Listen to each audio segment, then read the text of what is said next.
Oke, halo semuanya dan selamat datang kembali di Tanya Seputar Hukum ya.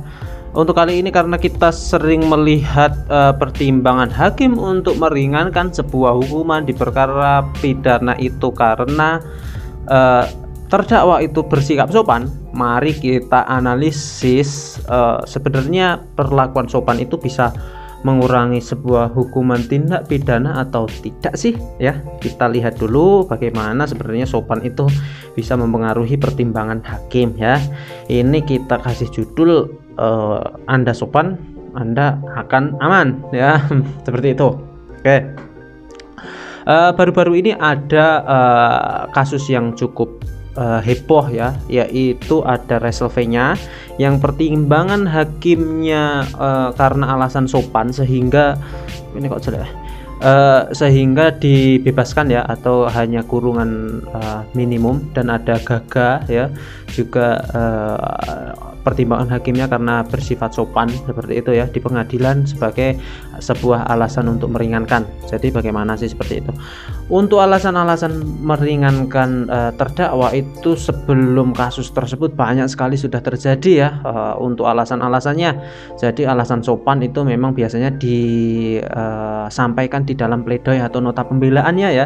Alasan-alasan sopan, alasan-alasan pihak terdakwa itu masih muda, memiliki anak, dari perilakunya menyesal, berlaku baik selama persidangan, kooperatif, itu memang bisa sebagai salah satu yang digunakan alasan untuk meringankan hukuman terdakwa. Jadi setelah melihat hal tersebut, pertimbangan hakim sopan, saya tidak kaget karena memang itu yang biasanya disiapkan oleh pengacara ketika agenda pledoi ya, seperti itu. Kita analisis saja untuk perkara terakhir ya, gagah. Walaupun pertimbangannya sopan, namun hal tersebut tetap tuntutannya mendekati maksimal ya. Untuk perkara tersebut tuntutannya 5 tahun dan jaksa penuntut umum sudah menuntut dengan hukuman 4 tahun 6 bulan ya. Itu saya pikir itu sudah bagus, jadi sudah mendekati hukuman maksimal, itu sudah bagus. Padahal kalau kita lihat di undang-undangnya ya, Undang-Undang Nomor 22 tahun 2009 tentang lalu lintas, itu hukumannya 5 tahun dan dendanya 10 juta. Sebenarnya ini sudah mendekati hukuman maksimalnya ya, vonis maksimalnya, walaupun ini belum vonis. Dalam perkara pidana memang tidak lepas ya dari alasan pemberat dan alasan yang meringankan. Kalau alasan pemberat itu misalnya kejadian tersebut atau tindak pidana tersebut dilakukan misalnya dalam perkara dalam keadaan sulit atau keadaan force majeure atau dalam keadaan bencana, itu nanti ada alasan pemberatnya.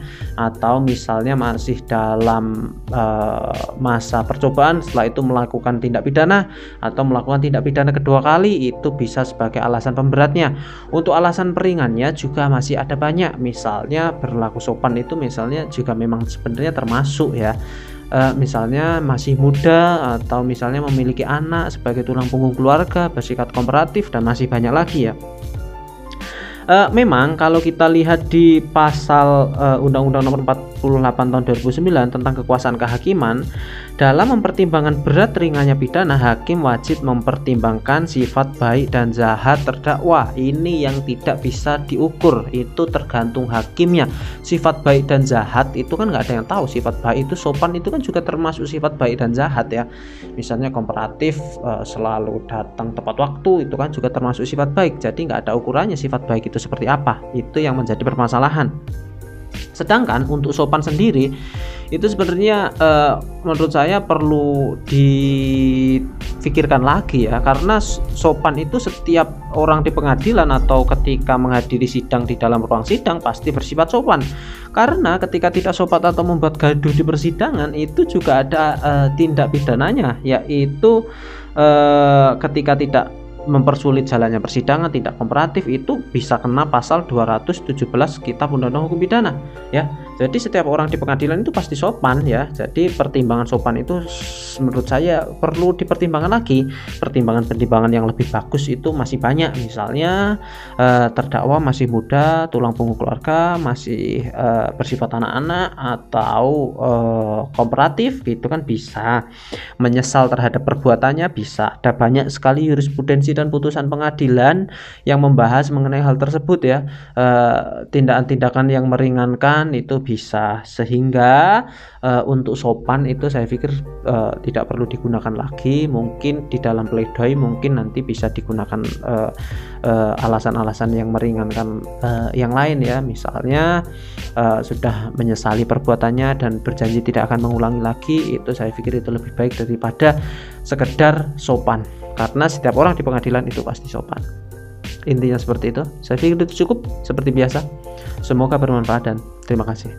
Assalamualaikum warahmatullahi wabarakatuh.